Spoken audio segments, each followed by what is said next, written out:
The next speaker is Mr. Ravindra Kumar, K. Ravindra Kumar.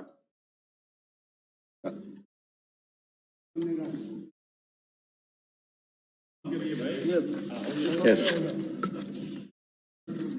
Sir, Honorable Chairman, sir, I am very much thankful to you for giving this opportunity to speak on the dam safety bill.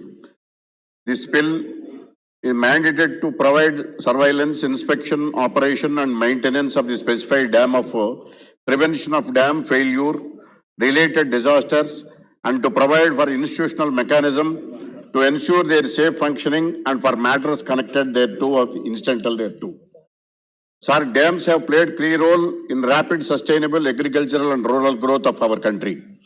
There are about 5,254 dams which are completely constructed. About 447 dams are under construction, out of which 293 are more than 100 years old and 1,000 dams are under 52 years old. In Andhra Pradesh, Prakasam Barrage and Dhabaleswaram and other barrages are more than 50 dams are old and the reservoirs are also there. It has to be addressed and looked into.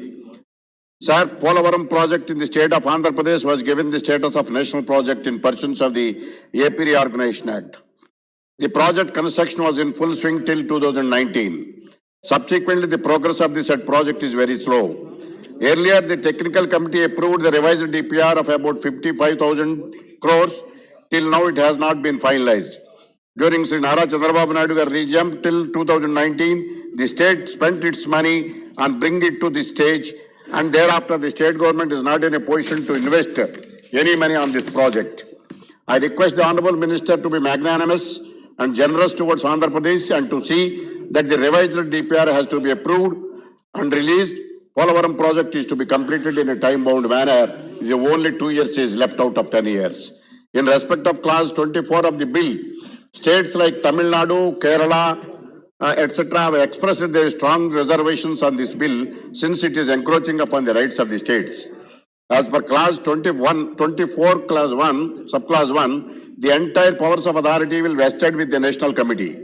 On dam safety, because some of the dams belongs to one state and it is being situated in another state, both the states should be given priority in the National Committee. As per clause 18 of the National Dam Safety Authority, shall be chaired by an officer not below the rank of the Additional Secretary to the Government of India, but he is not a technical person. A competent technical person has to be appointed to head of the authority along with the other members. As per clause 3A, the decision of the authority shall be final and binding on the parties to the issue.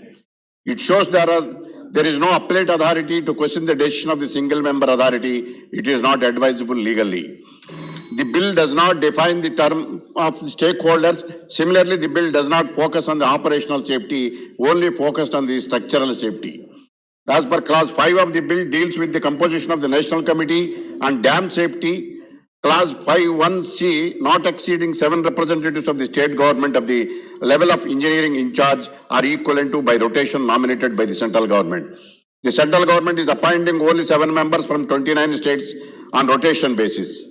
For example, one member appointed from the state of Andhra Pradesh, his term will expire by 2023. If rotation is being calculated, the Andhra Pradesh will get next chance for only 2038.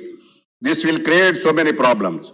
Therefore, I request the Honourable Minister to consider to give representations to all the states in the committee like GST Council. Nothing will cause any harm to provide similar provisions to the National Committee on Dam Safety. Since our country having a federal structure, it is not advisable neither desirable to encroach upon the rights of the issue. One more important issue is concerned as far as Krishna River is concerned. There are 4 states consisting of Maharashtra, Karnataka, Telangana and AP. There is a long-standing, one more of the long-standing dispute with regard to the Krishna distribution of the water. There is in the upper riparian states are getting benefits, lower riparian states are not getting water in the absence of rainy season. And the proportionate release is very much required. Dam safety is not only important, equivalently proportionate release of the water in all royal riparian states also to be given priority. Apart from that, the lower riparian states shall be given absolute right with regard to the water which are going to the sea. that is to be, first priority has to be taken into consideration. The Honorable Minister, I request you to consider to surplus water can be utilized by the, with absolute rights by the lowest riparian states. Thank you, sir. Thank you. Next speaker is Sanjay Singh.